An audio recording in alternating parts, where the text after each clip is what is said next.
Okay, so Knife by Salman Rushdie is a 2024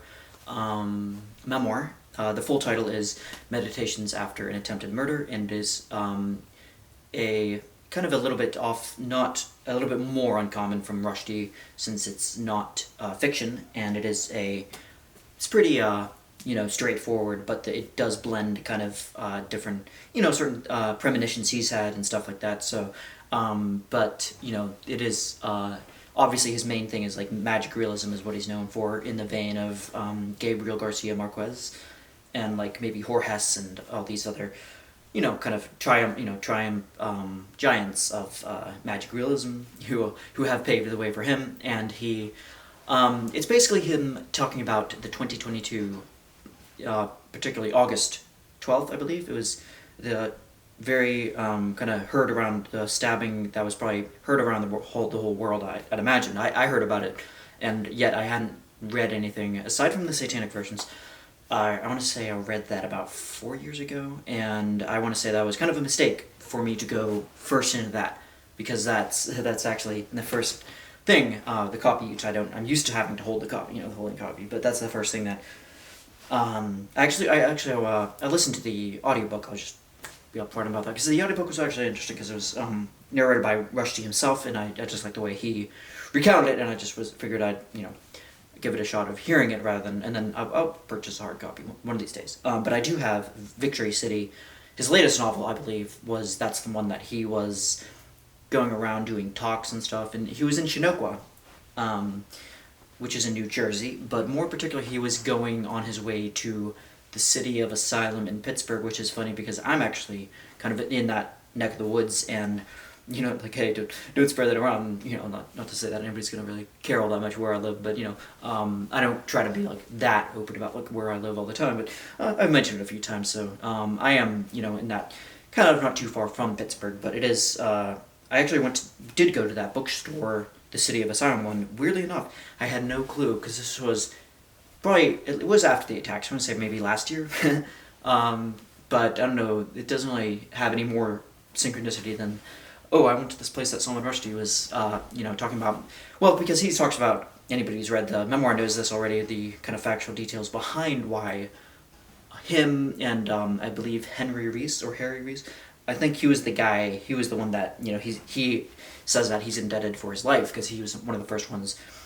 even though he's in his 60s himself, in Salman Rushdie, he's born in 1947, so that would make him 75 years old, and he had the fatwa on his. I'm sorry, I'm trying to cover the whole book from these many different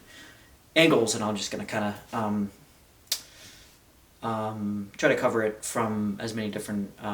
But yeah, so he was the one running the City of Asylum, and then he's talking about how for the past 34 years Rushdie had a fatwa put against him, and he had no idea that it would take the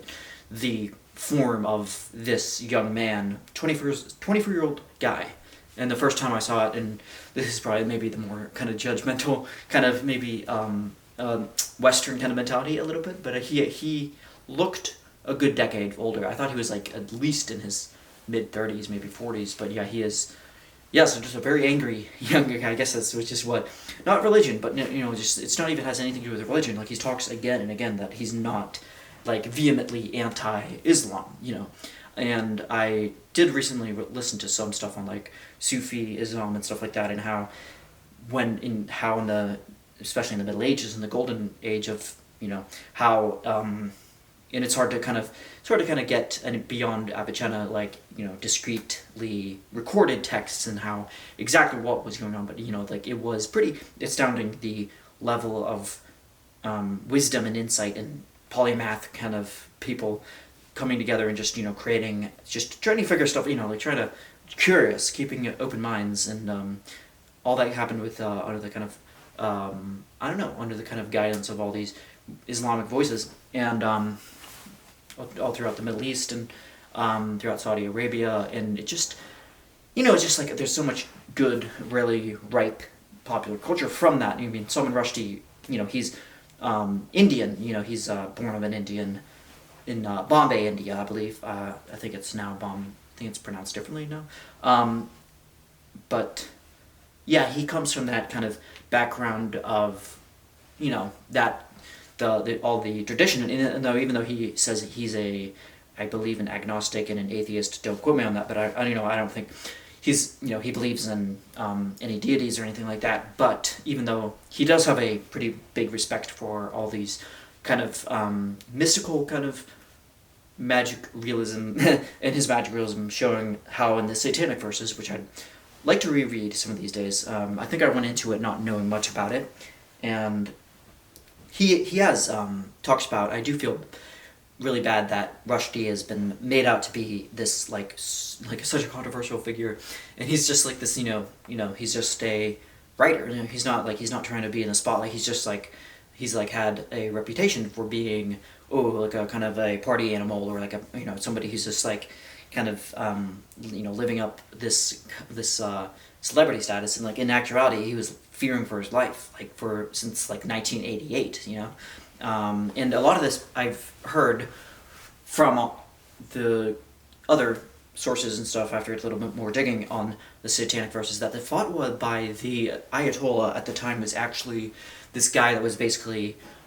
on his way out to kind of on his way out to subsiding in his power, and his power is basically escaping him very quickly, and he had to do something, and he was very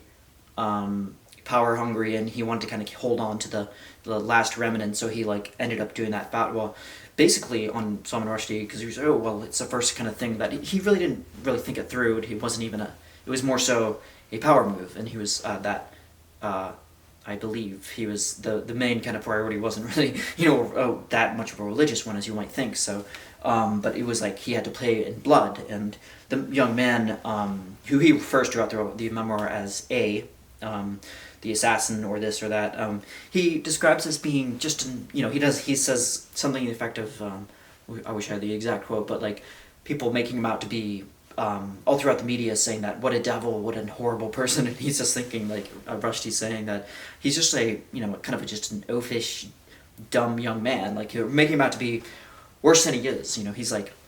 kind of thought that was an interesting kind of attitude to have, because he's not trying to be I'm the victim of this great the horrible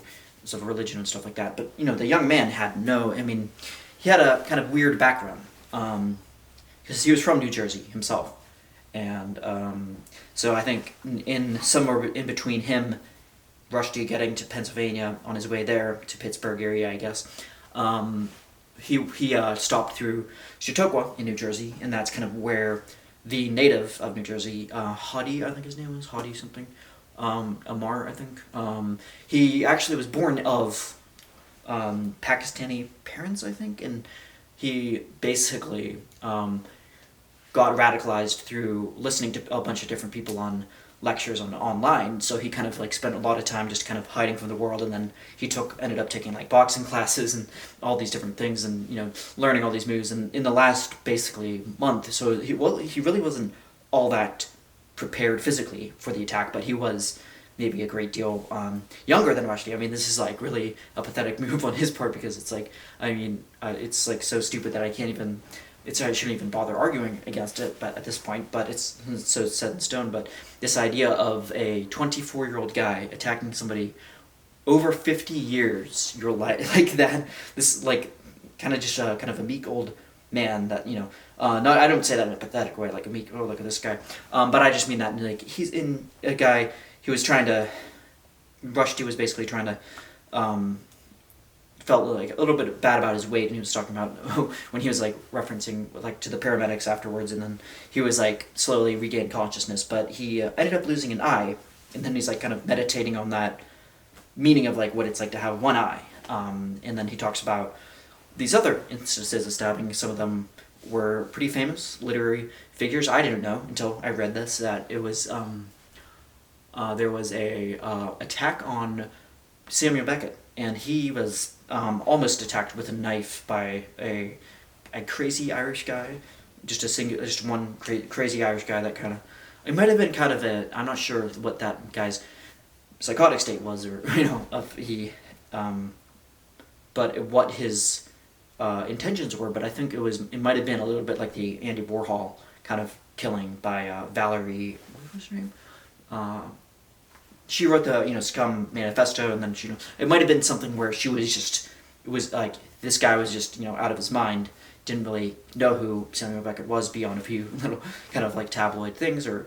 what they had back in the 40s, because this was right after he did more Pricks than Kicks, and he was still in kind of his Joyce kind of. The Joyce was kind of James Joyce obviously was he was also kind of not only just a kind of fellow national Irish guy, but he was also a kind of a mentor to Samuel Beckett. And you can see the obvious influence. I don't know why I'm talking about Beckett now, but yeah, he actually, Joyce took him in his home after he was attacked and nursed and kind of helped him get the accommodation he needed. And yeah, I just wanted to bring that up. I thought it was kind of interesting. But yeah, back to Rushdie. He was like attacked. He was stabbed 15 times. I didn't know that. I thought at first it was just like a couple attacks. Like I thought it was a couple stabs in the eye that got him, and which it was in the eye. That was kind of the main kind of draw. And then he lost a lot of blood, obviously. And then it was a full, I want to say like minute. I can't remember. It was less than a minute. I want to say definitely, because he remembers like the guy lunging toward him. And you could see some footage of it, but not the really. It's not really. So, like, but the way he describes it's pretty sufficient enough, but you can definitely see, like, like the fear in his eyes, like, you can only imagine, like, what it's like to, even knowing that the thought was still on, like, that's still kind of going on, and, like, a constant kind of, the atmosphere kind of ambience of your life, and, this undertone of just horror and like fear, even though there's been other things, and he's been trying to. Rushdie talks about how bad that how kind of overseen and like marginalized he's felt about having to prove himself as an author and not be like this guy that's like I'm just gonna be forever known as a kind of mediocre. He doesn't say this exactly, but he's like just kind of known as kind of a kind of a mediocre novelist that wrote kind of interesting, intriguing, yet not really all that impactful works of literature, and I'm just going to be forever in the annals of history, kind of not really, but he's like said that he's just forever, that he's been that kind of attitude that he can't help but think that having, it's kind of drives him to want to be more unique and want to craft his abilities more as a writer, and I think, I can't say I'm much of a critic on his works yet, and but I have read some of like